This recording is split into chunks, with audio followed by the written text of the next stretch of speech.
सोमवार का दिन है।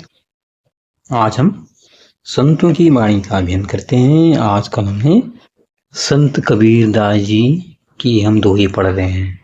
किस तरह से उन्हें जीवन के हर पक्ष के बारे में बड़ी सावधानी से, बड़े अच्छे ढंग से, कुशलता से लिखा है,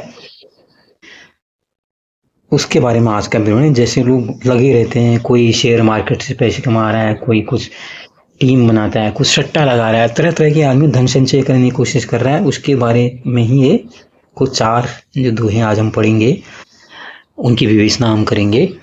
तो आइए हम शुरू करते हैं। सबसे पहले, कबीर सो धन संचिए आगे को होई, शीस चढ़ाए पोटली ले जात न देखा कोई। कबीर सो धन संचिए जो आगे को होई, शीस चढ़ाए पोटली ले जात न देखा कोई। देखो कितनी पुरानी बात है, 600-700 साल पुरानी बातें हैं। पहले तो देख लेते हैं दोहे का अर्थ क्या है। इस जगत की, संसार की स्थिति है कि मनुष्य अपनी सामान्य आवश्यक आवश्यकताओं, जिनके अभाव में उसके जीवन का पूर्णतः विकास संभव नहीं है, उसको काट कर धन संचय कर अभावों के संसार में जीवन व्यतीत करता है। इसी को लक्ष्य कर कबीर दास जी कहते हैं कि धन संचय उसी स्थिति में उपादेय है जबकि आगामी समय की आवश्यकताओं की पूर्ति के लिए वो पर्याप्त हो। व्यर्थ पेट काट कर धन एकत्रित कर उसे श्रद्धा अपने साथ लगाए तो फिर सकती हो, किंतु मृत्युपरांत कोई भी उसे ले जाता नहीं देखा गया है। यहाँ पर ये कहा गया है, देखो लोग क्या करते हैं। अब कोई आदमी कहीं जमीन खरीद रहा है, पैसे की चाह रख रहा है, कह रहा है यार फिर मैं ये करूंगा, उसके लिए क्या कर रहा है, जो अपनी दैनिक जो जरूरत की चीजें हैं, जो बहुत जरूरी हैं। कई लोग किताबें तक नहीं लेते हैं, और तो और छोड़िए खाने पीने का सामान, जिस किताबों को पढ़ के शायद उसका ज्ञान और बढ़ेगा, विवेचन होगा, वो जरूरी है। किताबें बहुत जरूरी है, लेकिन वो कहता है यार नहीं, कोई बात नहीं, मैं किससे मांग के काम चला लूंगा, मेरा ये पैसा बच जाएगा, मैं इसको बचत कर लेता हूँ, इसको मैं बचा लेता हूँ। फिर वो ख्वाब देखता है, जैसे कि बार बार कहानी कहते हैं, एक पंडित कोई भिक्षा मांगकर जीविकोपार्जन करता था और रोज अपनी पोटली अपने चारपाई के ऊपर बांध लिया करता था। फिर वो ख्वाब देखता था, आज पोटली में इतना आटा हो गया, फिर ये हो गया, फिर मैं आटे को बेच के ये करूँगा, वो करूँगा, फिर मैं बकरी लूँगा, फिर 2 बकरी, फिर मैं गाय लूँगा, फिर मैं गौशाला खोलूँगा, फिर मेरी गायें बहुत हो जाएंगी, फिर मैं अमीर हो जाऊँगा, फिर मैं नौकर रखूँगा, नौकर गलती करेगा तो फिर मैं लात मार के कहूँगा हट निकल यहाँ से, तो उसी समय पता है पोटली उसकी फूट गई। यही हमारा है। तो ये धन संचय करते करते हम लोग क्या है, अपने प्राण त्याग देते हैं। वहाँ पर रहता है मैं ये करूँगा, मैं वो करूँगा, इतनी बड़ी बिल्डिंग बनाऊँगा, लंबोर्गिनी खरीदूँगा, ये गाड़ी खरीदूँगा, वो गाड़ी खरीदूँगा, पता लगता है फिर विदाई की बेला आ चुकी होती है।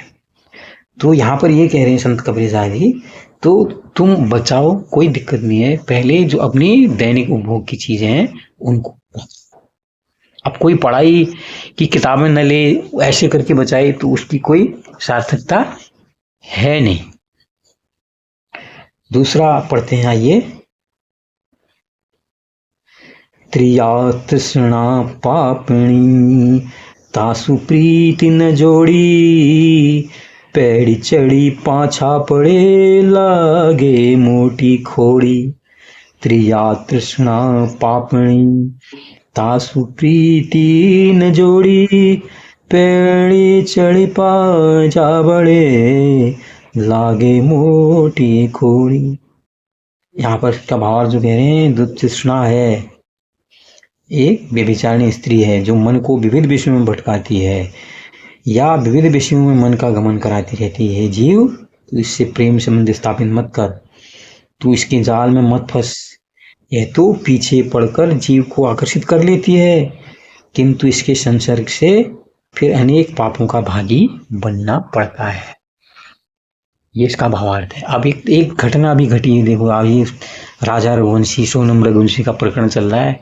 किस तरह से एक लड़की ने, एक नवविवाहिता ने अपने पति की, जिससे उसकी शादी की अभी 1 हफ्ता भी नहीं हुआ है, उसको वो ले जाती है कि चलो हनीमून मना के आते हैं, वहां जाते हैं। वो जाता है बेचारा, उसको भी माया आकर्षित करती है, हाँ वो भी चला जाता है। लेकिन वो लड़की तो पहले से ही कोई सट्टे अट्टे मार्केट में पैसे कमाने के लोग में रहती है। वो अपनी जो वहाँ काम करता है उनके व्यवसाय में, उसी कर्मी से वहाँ सट्टा सीख सीख के उसी से वो प्रेम संबंध बना लेती है। और उसमें दोनों ख्वाब देखते हैं कि हम लोग क्या है, बाद में ऐसे रहेंगे, ये करेंगे, महल बनाएंगे, नेपाल चले जाएंगे, विदेश चले जाएंगे। फिर वो प्लान रचते हैं कि जो अपना पति है जिससे अभी भी शादी हुई है, घर वालों ने तय की है, उसकी वो हत्या कर दी। ऐसी दूर ले जाके करती है कि वो सोचती है वहाँ कोई आदमी नहीं आएगा, सब सोचेंगे ये तो मर गया, सड़ गया, एक्सीडेंट से गिरा। फिर उसके बाद हम जो अपनी प्रेमी है उसके सामने राजी खुशी रहूंगी। तो ये तृष्णा सारे काम कराती। उस तृष्णा में आदमी फिर डूब जाता है।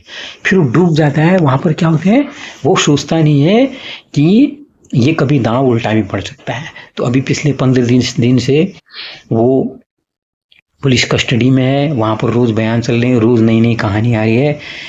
वो छूटे या वो बचे उससे मतलब नहीं है, लेकिन अपनी जिंदगी में वो जहर घोल चुके हैं। तो एक सिर्फ तृष्णा है जो धन की, जो ये झूठे प्रेम की, उसमें वो फंसे। उसने उनको इतना डुबाया कि आज उनकी पूरी दुनिया में उनके नाम की थू-थू हो रही। लोग उनके नाम से अपने बच्चों का नाम रखने तक गुरेज कर रहे हैं। और उनके माता पिता, उनके संबंधी कह रहे हैं हमारे बच्चे ऐसे हो ही नहीं सकते। गलती उनकी भी नहीं है, क्योंकि वो ऐसे विषयों की ओर भागे। तृष्णा ने उनको भगाया। मन तो भगाता रहता है, मन को तृष्णा जो होती है, वासना होती है, भोग जो होता है भगाता है। जिसने अपने मन को नियंत्रण में नहीं किया, उनका हाल इन लोगों जैसा ही होता है। ये हमें समझना चाहिए। आइए तीसरा पढ़ते हैं। तृष्णा साची ना बुझे, दिन दिन बदती जाए, जवासा के रूप ज्यों घण में हा कुमिलाए। तृष्णा साची ना बुझे, दिन दिन बदती जाए, जवासा के रूप ज्यों घण में हा कुमिलाए। संत कबीरदास जी कहते हैं इस सांसारिक तृष्णा रूपी लता को पलवित करने से नष्ट नहीं किया सकता, उससे तो यह दिन प्रतिदिन बढ़ती जाती है। इसका नाश तो प्रभु भक्ति की वर्षा से ही संभव है। जिस प्रकार जवासा जितनी अधिक वर्षा होती जाती है उतना सूखता जाता है। जवासा एक ऐसा पौधा है जो बारिश ज्यादा होती है तो सूखता जाता है। तो यहाँ पर वो क्या कह रहे हैं, अपनी वासनाओं की अगर पूर्ति में लग जाओगे, तुमने एक चाह रही। आदमी शुरू क्या करता है, पहले साइकिल लेता है, फिर कहता है मैं स्कूटर लूंगा, अब मैं एक छोटी गाड़ी लूंगा, फिर कहता है नहीं थोड़ा मैं लग्जरी वाली गाड़ी लूंगा, फिर ये लूंगा, फिर कहता है नहीं ये गाड़ी नहीं, मेरे घर में दो गाड़ी होनी चाहिए, फिर 2 लेता है, फिर 3 लेता है, फिर कहता है नहीं मैं हेलीकॉप्टर लूंगा, फिर मैं हवाई जहाज लूंगा। तो ये कभी ये चीजें खत्म नहीं होती हैं। एक चाह जब पूरी हो जाती है तो नई चाह ऑटोमेटिकली पैदा हो जाती है। ये मनुष्य का जीवन है। लेकिन मनुष्य समझता नहीं है, उन भोगों के पीछे, उन विषयों के पीछे, उन वासनाओं की पूर्ति के लिए आदमी दौड़ लगा रहता है। बस कहाँ से हो। फिर दूसरा जो तुलनात्मक संसार है, द्वैतात्मक जो संसार है, अगल वाले को देखता है, बगल वाले नहीं यार मेरी गाड़ी छोटी है उसकी बड़ी है, मैं उससे भी बड़ी गाड़ी लूंगा।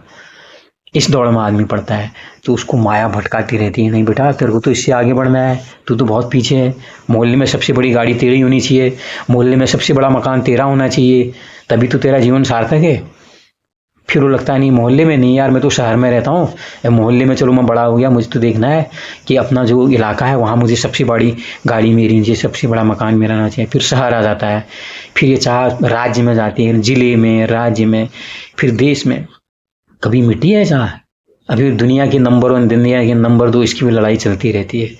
हम सब देखते हैं, सब उसी तृष्णा का कमाल है। कबीर जग की को कहे, भोजले बूढ़े दास, पार ब्रह्म पति छाड़ी करे, करे मान की आस। कबीर जग की को कहे, जली बूढ़े दास, प्रार ब्रह्म पति छाड़ी करी, करे मान की आस।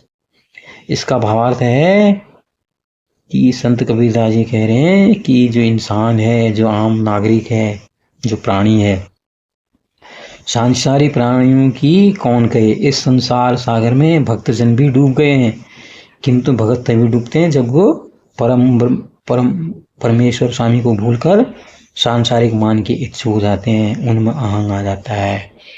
बहुत से संत बने रहते हैं अभी भी, आप देखते हो हैं, जैसे अनिरुद्धाचार्य जी अभी क्या है, बिग बॉस में एक बार जाने को आते रह गए थे, कुछ लोगों ने उनको रोका, फिर भी उनकी कितनी अच्छी चालीदार हुई। तो ये जितने भी हैं जो अपने को संत कहते हैं, कुछ ऐसे कर्म कर लेते हैं, माया उनको ऐसे फंसा लेती है कभी कभी कि फिर उसमें फंस जाते हैं। जैसे ना वो विश्वामित्र के लिए मेनका रंभा को भेजा गया, भैया इनकी तपस्या को तोड़ो, तो माया का रूप बना के रूपी होती को वहां पर भेजा गया ताकि ये अपने पद से भ्रमित हो जाए। तो यही जो आजकल के जैसे आशाराम बापू हैं, हाँ, संत रामपाल जिसे हम कहते हैं, वो सब लोग अपने अहंकार के कारण, अपनी विषय लोलुपता के कारण आज जो है जेल में बैठे हुए हैं। लोग उनके हैं कितने बढ़िया प्रवचन करते थे, लेकिन थोड़ी सी उनके अंदर एक दुर्भाव आए, गलत भाव आए, अपने जो विषय वासना है उसके प्रति वो आसक्त हो गए। उस आसक्त ने जो उनकी जन्म भर की जो उनकी भक्ति थी, जो उनकी पूजा था, जो उनने सीखा था, जो ज्ञान लिया था, वो सब मिट्टी में मिला दिया। तो ये थे आज के लिए कैसे ले गुरु, जरूर बताइए, लाइक कीजिए, शेयर कीजिए। धन्यवाद, नमस्कार।